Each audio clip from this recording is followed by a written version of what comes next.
Good morning. You've joined me on a beautiful June morning. The sun's shining, there's a nice cool breeze, and I'm quite hopeful of getting quite a lot done on the plot today. Now, I've realised I did that thing when you get a new allotment where you just want to grow everything. And so, for example, I've got 4 aubergine plants in the greenhouse. We don't eat aubergines, maybe once a year. And really, I could do with that space to grow tomatoes in there, but I haven't done that. And I've got 2 rows of Brussels sprouts in the brassica bed. We eat sprouts once a year. So I've made a few kind of errors of judgment, I think, this year, and you live and learn. And next year, I think I will definitely do some things differently. But for today, there's a few things I've got in mind that I really want to get done.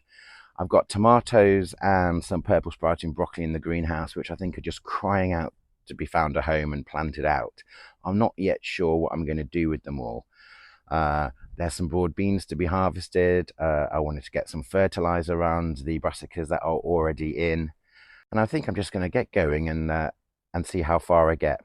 The first thing I'm going to do is get everything out of the greenhouse that needs potting on or planting out, so that I can just take stock and see what I've got and try and find a home for everything.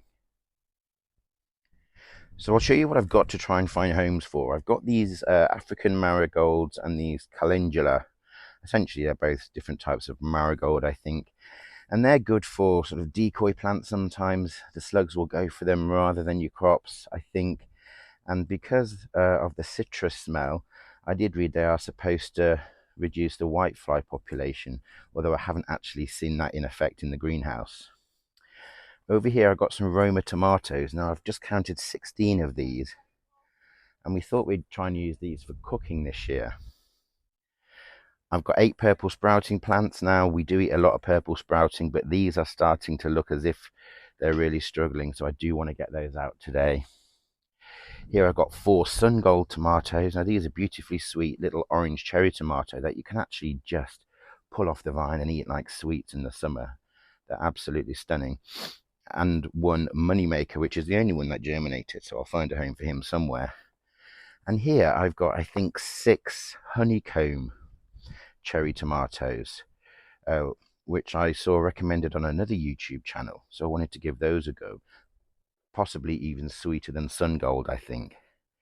And I've got all these nasturtiums, which again, another good decoy plant. Slugs love them, but also the butterflies, the white butterflies, which usually lay on your brassicas, will actually use these as a food source for their caterpillars.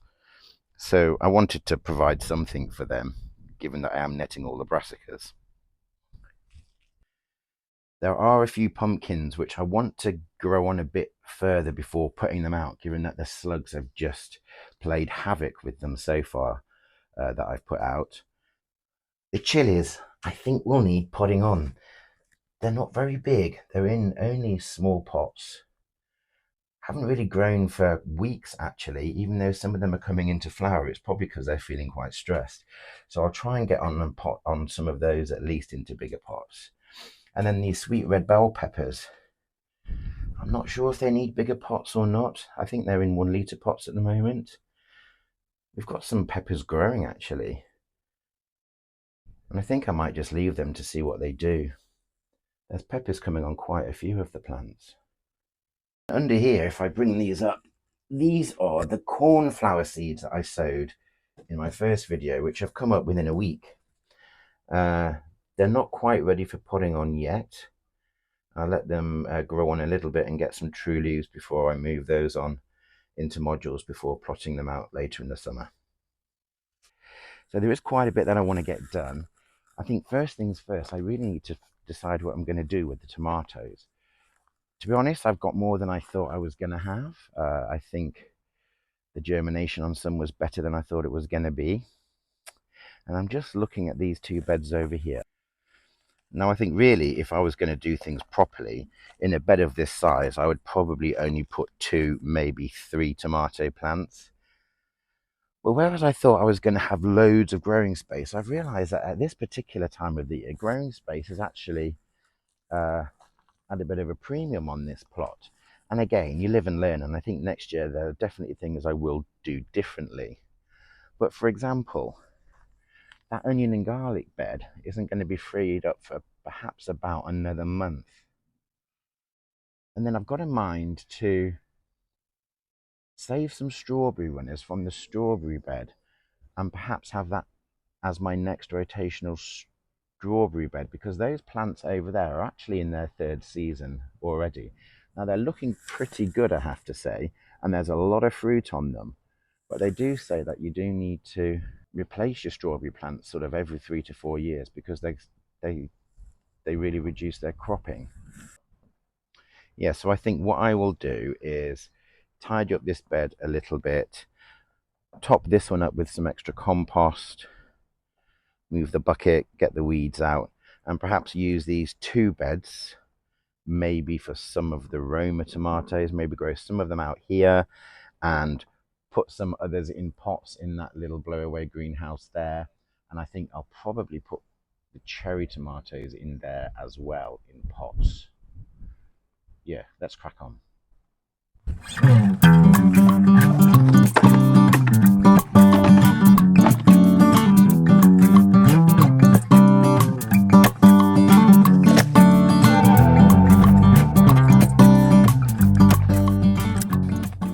So I've got some of these Roma tomatoes here. Now, you can plant tomatoes quite deeply because the stems will grow actually fine roots off them if they are submerged in the soil. And what I'm also doing here is just picking out some side shoots that have occurred already. So you can plant them quite deeply, it gives them a better rootstock, and I guess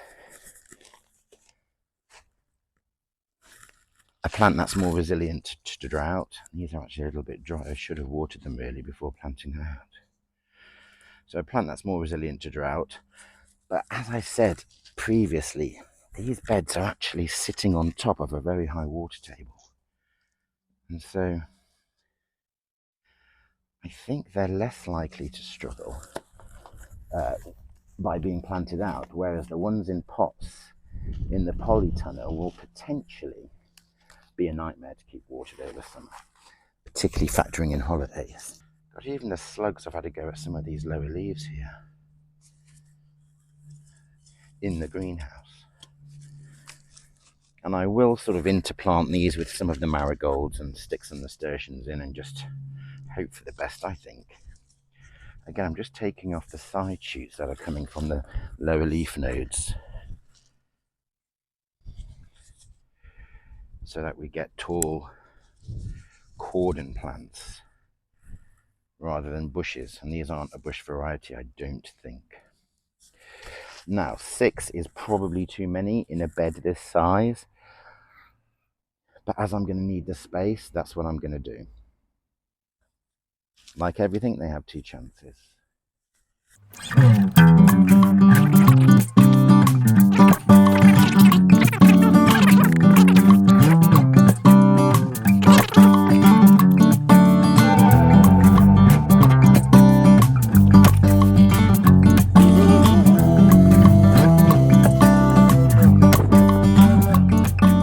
So here we have 12 of the 16 Roma plants put in the ground. I'm just going to dot some of those African marigolds around about them, and then we'll give it all a good drink and put some bamboo canes in.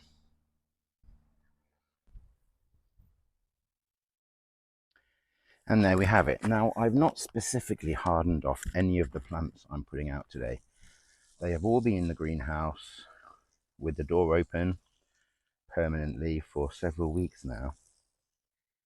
And the temperatures have dropped to 5 or 6 degrees quite regularly overnight. So I think these will be fine. We're way past any sort of late frost date now, it's early June.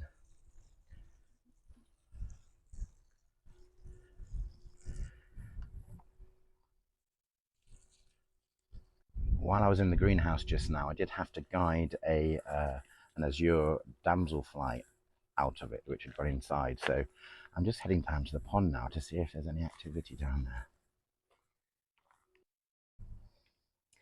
Now the sun is on the camera and I have no idea what I'm getting in this shot. But there is a red damselfly just alighted on this cornflower stem.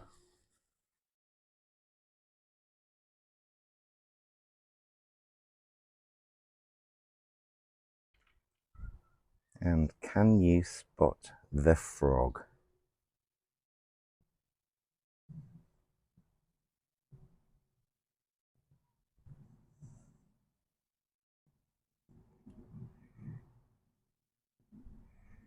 Anyway, I am very easily distracted by the pond.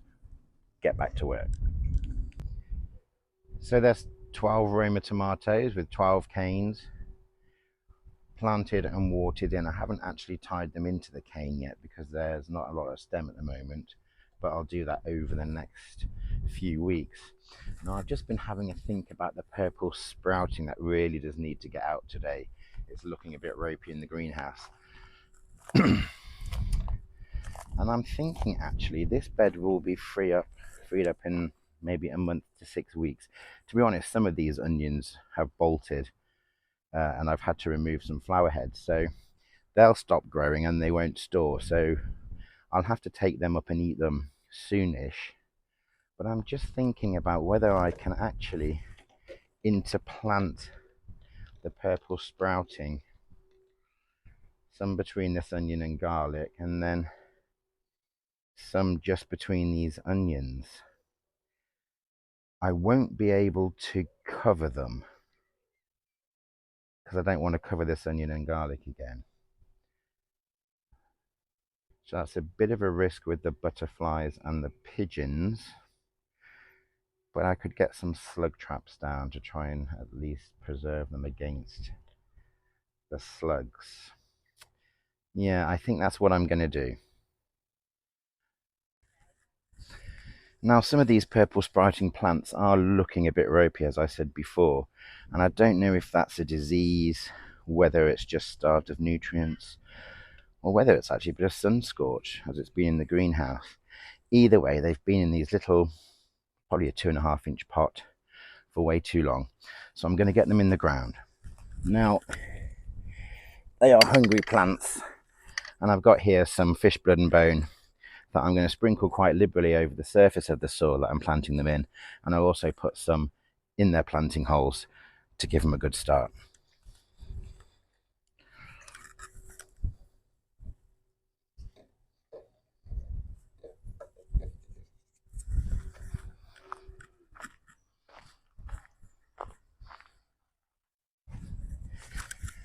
I think I'll probably get 2 rows of 4 here, so I will get a row there, and then to be honest I might end up putting a bit of a staggered row here just to take account of the onions.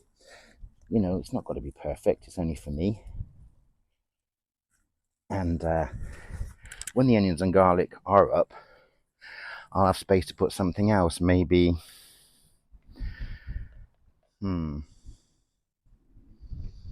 I don't know, a quick salad crop to get in before the end of the season, maybe some carrots, some main crop carrots that will see us through the winter, maybe along there when those garlic are up. There's always options, isn't there?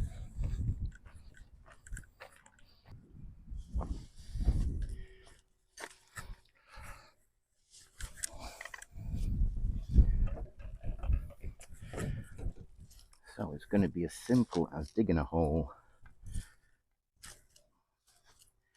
putting a bit of feed in it, and then putting the plant in. Now, brassicas do like to be firmed really well into the soil. So this bed is actually a loamy garden soil rather than just compost, which some of the other beds are.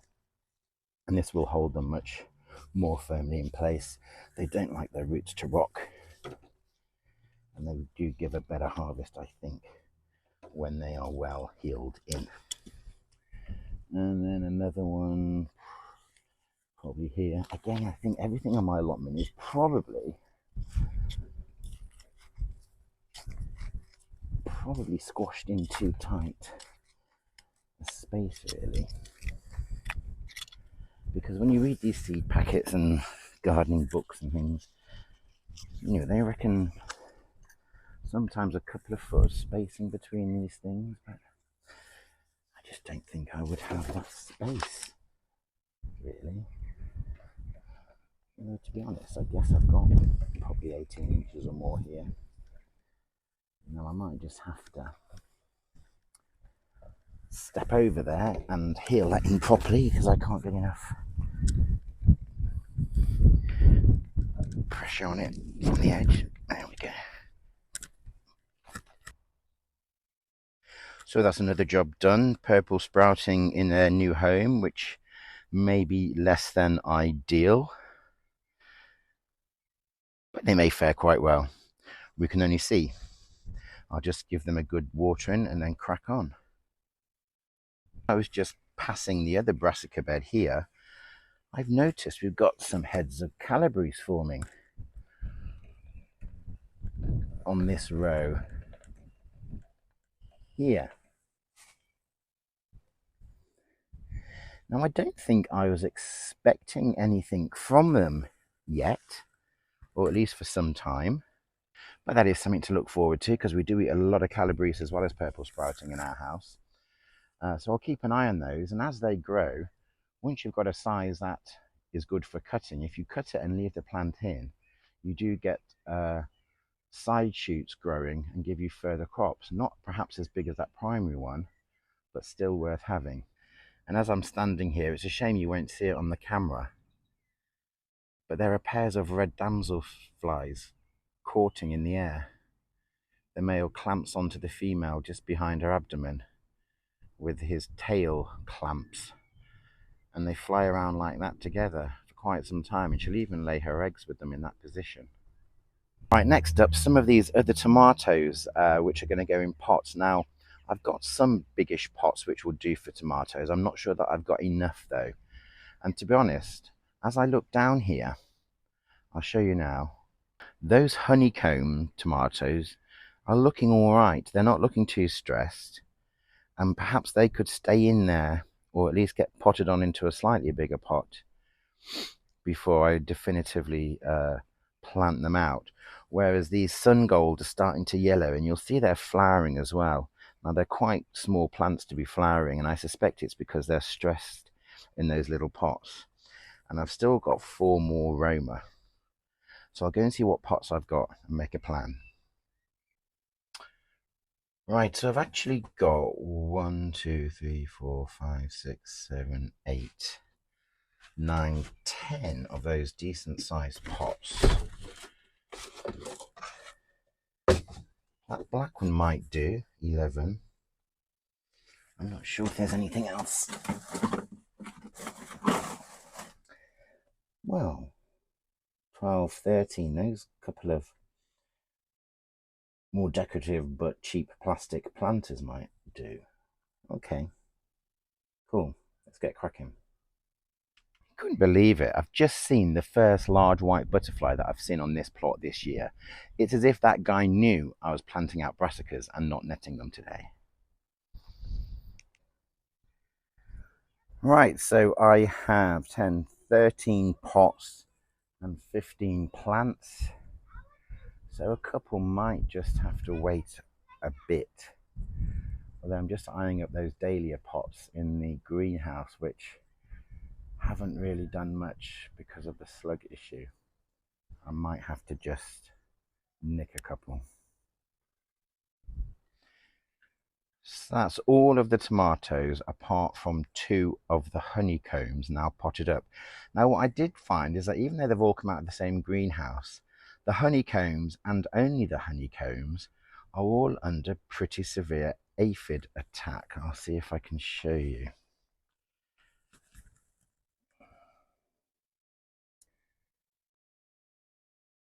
There we go. Now what this does mean is that I don't really want to put the honeycomb in that little blowaway greenhouse, because if I keep them in an enclosed space like that, it'll probably spread to all the others, unless the other varieties aren't susceptible to aphid attack, because it is a bit weird that it's only the honeycomb. So I think I'm going to actually leave the honeycomb outside. and see how they do, and put the 4 sun gold and the other 4 Roma and the lone, speaking slow because I can't remember the names, the lone moneymaker in that little greenhouse and close them up nice and snug. I'll do that now. Right, so it's 2 o'clock now, and I've just realised I've been out working in the full sun for the best part of 3 hours. So I thought I'd come and sit down in the shed and cool off a little bit and try and avoid heat stroke. So we planted most of the tomatoes, just a couple left over. Um, Planted the purple sprouting broccoli in a less than ideal place, but I think it'll be fine. Planted some of the marigolds out, so I haven't planted the other marigolds out. I haven't planted the nasturtiums. I haven't given the strawberries a liquid feed, which I wanted to do, and I haven't put any chicken manure pellets around the other brassica bed, which I still want to do.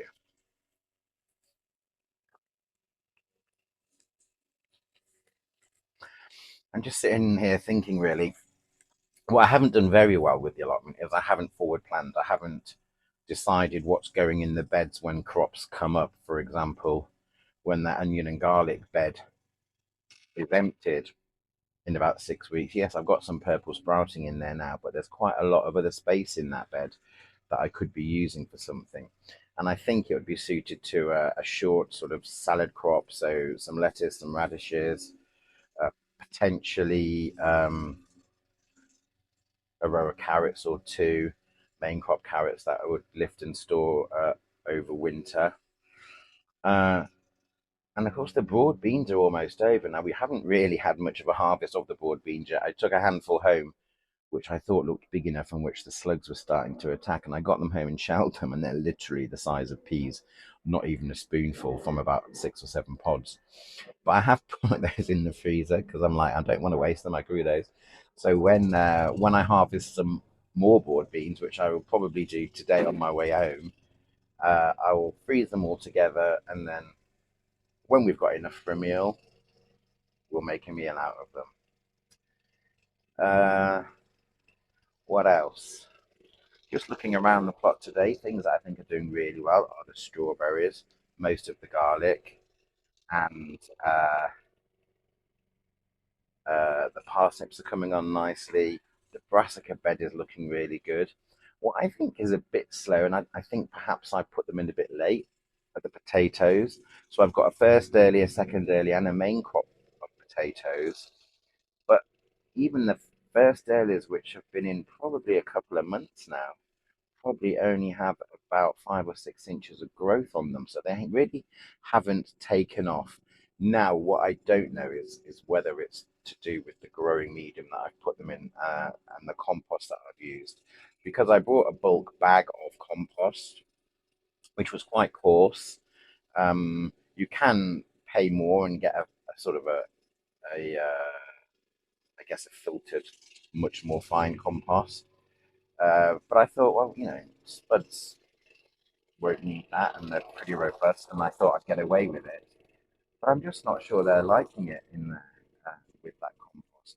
It is really sort of rich and organic, and it does hold a lot of moisture. So even though the surface of those tubs is pretty dry, when you put your finger in, the surface forms a bit of a crust, and it does actually help retain the water. So I think that's a bonus when you're growing in pots and tubs. But I have put strawch, which is this straw mulch that you can buy on most of the pots and around the tomatoes as well. It's got added iron, I think, something like that, which helps deter slugs and snails. And to be fair, I have only seen one slug in the strawberry patch since I've put it down, and it is helping to suppress the weeds quite a lot as well. So I will definitely get some more strawch next year and use that for when I'm growing in pots and around the strawberries. Although the bag does say that it could last 2 or 3 years, so maybe I won't need to reapply it really around the strawberries next year, but we'll see. I'm also wondering what to do with the strawberry bed because, as I said earlier in the video, these plants are in their third year now. And to be honest, this is the best crop I've ever had off them because in the previous 2 years, they've been grown in containers in my back garden and I've been a bit neglected. So I wasn't sure what to expect this year as to whether or not they'd really gone past their best. But it's looking like a pretty bumper crop of strawberries. Does that mean that they're going to do well next year as well? I don't know. But I do think I've decided I'm going to leave them in for another season and see how they go next year. And then if next year they're looking a bit ropey and not producing much, I will use all of this year's runners to make a new bed. So when they've cropped and when I can take the net off those strawberries, I will be potting up some of those runners into individual pots, letting them root on, uh, breaking the connection with the mother plant, and then I've got a brand new stock of free strawberry plants to make up a new bed. Yeah. So what I might do, because it is still really hot out there and the sun's really high in the sky, is I might leave it for there for now, potentially come back later this evening when it's a bit cooler and give the strawberries a liquid feed, put some chicken pellets around the brassica bed. Yeah, maybe get some of those nasturtiums in if I get a second wind, or maybe just leave that for another day. Yeah, I think that's a plan. If you're watching, thanks for joining me. Please hit like and subscribe, and I'll see you on the next video.